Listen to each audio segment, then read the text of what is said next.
2025 දෙසැම්බර් 16න් පසු කටක ලග්න හිමි ඔබට ඉදිරි කාලය තුල බලපාන ප්‍රධාන ග්‍රහ ගෝචරයන් පිළිබඳව ගැඹුරු විවරණයක් කිරීමට මම සූදානම්. මෙය වෙනස් වීම අභියෝග මෙන්ම නව අවස්ථාද උදා කරන සංක්‍රාන්ති සමයකි. 2025 දෙසැම්බර් 16න් පසු කටක ලග්න හිමියන්ට ඉදිරි කාලය මිශ්‍ර ඵල ගෙන දෙනු ඇත. ගුරු ග්‍රහයා 12 වෙන්නේ මිථුන ගමන් කිරීමත් 2026 මයි දක්වා පසුව එක්වෙන්නට කටක පැමිණීමත් 2026 මයි මාසයෙන් පසු ශනි ග්‍රහයා 9 වෙන්නේ මීන ස්ථානගත වීමත් 2025 ජූනි සිට රාහු 8 වෙන්නේ කුම්භ සහ කේතු 2 වෙන්නේ සිංහ ගමන් කිරීමත් 2025 මයි සිට ප්‍රධාන වශයෙන් බලපායි. ශනිගේ හා පසුව ගුරුගේ සුබ බලපෑම් ජීවිතයට ස්ථාවරත්වයක් හා උසස් වීමක් ගෙන දෙන අතර රාහු කේතු ගමන් මගින් අනපේක්ෂිත සිදුවීම් ගැටලු සහ අභියෝග ගෙන දිය හැකිය. මෙය තමාව වැඩි දියුණු කර ගැනීමටත් අධ්‍යාත්මිකව ඉදිරියට යාමටත් සුදුසු කාලයකි. ධනය හා මූල්‍ය. මූල්‍යමය වශයෙන් මෙය විචල්්‍ය කාල පරිච්ඡේදයකි. ධනය ස්ථානය වන දෙවන්නේ කේතු ගමන් කිරීම නිසා මුදල් සම්බන්ධයෙන් අසාමාන්‍ය තත්ත්වයන් ඇති විය හැකිය. අනපේක්ෂිත වියදම් හෝ ආදායම් මාර්ග ඇති විය හැකි බැවින් මුදල් ගනුදෙනුවලදී ප්‍රවේශම් විය යුතුය. 8 වෙන්නේ රාහු ගමන් කිරීම නිසා උරුම, හවුල් ව්‍යාපාර හෝ රහසිගත මූලාශ්‍ර ඔස්සේ ධනය ලැබීමට ඉඩ ඇතත් ඒ සමගම අනපේක්ෂිත වියදම්, ණය ගැටලු හෝ හදිසි මූල්‍ය අලාභද ඇති විය හැකිය. 12 වෙන්නේ ගුරු සිටින තුරු 2026 මයි දක්වා වියදම් අධික විය හැකි අතර එය අධ්‍යාත්මික කටයුතු, විදේශ ගමන් හෝ සෞඛ්‍යමය කාරණා සඳහා යෙදීමට ඉඩ ඇත. 2026 මයි මාසයෙන් පසු ගුරු ලග්නයට පැමිණීමත් ශනි 9 වෙන්නේ භාග්‍යස්ථානයේ සිටීමත් හේතුවෙන් මූල්‍යමය ස්ථාවරත්වය සහ වාසනාව ක්‍රමයෙන් වැඩි දියුණු වනු ඇත. ආයෝජන පිළිබඳව අවධානයෙන් සිටින්න. වෘත්තිය හා රැකියාව.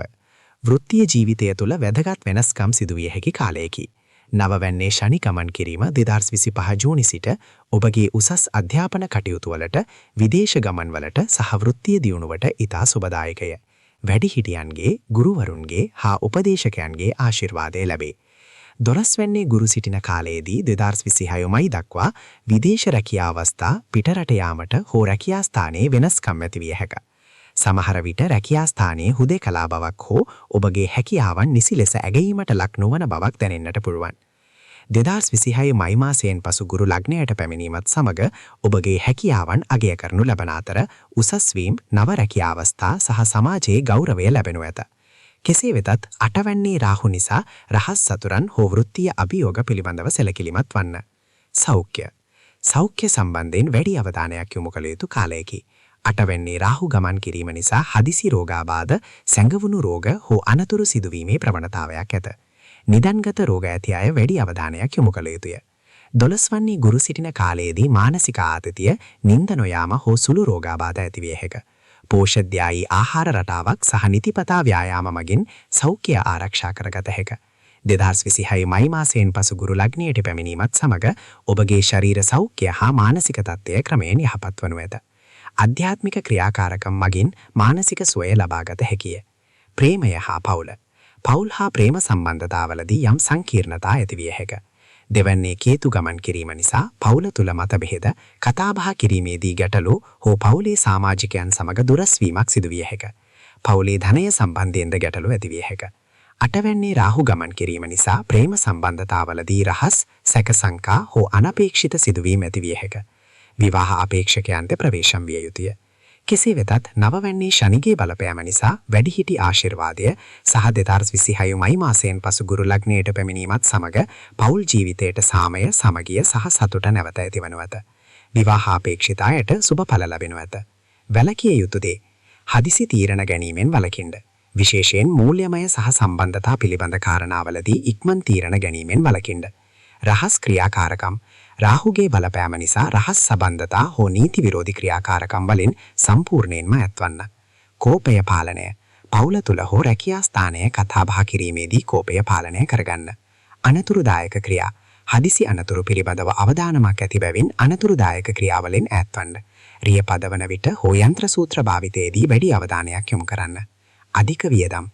12 වෙනි ගුරු සිටින කාලයේදී අනවශ්‍ය වියදම් පාලනය කරගන්න. පිළිවෙත්. බෝධි පූජා. බෝධි පූජා පැවැත්වීමෙන් ග්‍රහ අපල දුරු වී සාමය සහ සතුට ළඟා වේ. විශේෂයෙන් නිතර දෙවේලේ බෝධි පූජා පැවැත්වීම ඉතා සුබය. දානමාන. අසරණයන්ට, වැඩිහිටියන්ට සහ ආබාධිත පුද්ගලයන්ට දානමාන දීමෙන් සහ උපකාර කිරීමෙන් පුණ්‍ය ශක්තිය වර්ධනය වේ. ග්‍රහ ස්තෝත්‍ර ගුරු, ශනි, රාහු, කේතු ග්‍රහයන්ට අදාළ ස්තෝත්‍ර මන්ත්‍ර ජප කිරීමෙන් එම ග්‍රහයන්ගේ අහිතකර බලපෑම අවම කරගත හැකිය. වැඩිහිටි ආශිර්වාදය දෙමාපියන්ට, ගුරුවරුන්ට සහ වැඩිහිටියන්ට නිරන්තරයෙන් ගෞරවයෙන් සැලකීම සහ ඔවුන්ගේ ආශිර්වාදය ලබා ගැනීම ඉතා වැදගත්ය.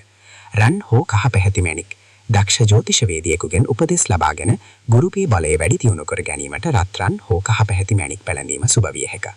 කළු තල රාහුට සහ ශනිට පුද සත්කාර ලෙස කළු තල දානය කිරීම සුබය. කටක ලග්න හිමි ඔබට ඉදිරි කාලය ප්‍රඥාවෙන්, ඉවසීමෙන් හා ධෛර්යයෙන් යුතුව ගත කිරීමට අවශ්‍ය ශක්තිය ලැබේවා. සියලු අපල දුරු වී සියලු සුබ සිදු වේවා.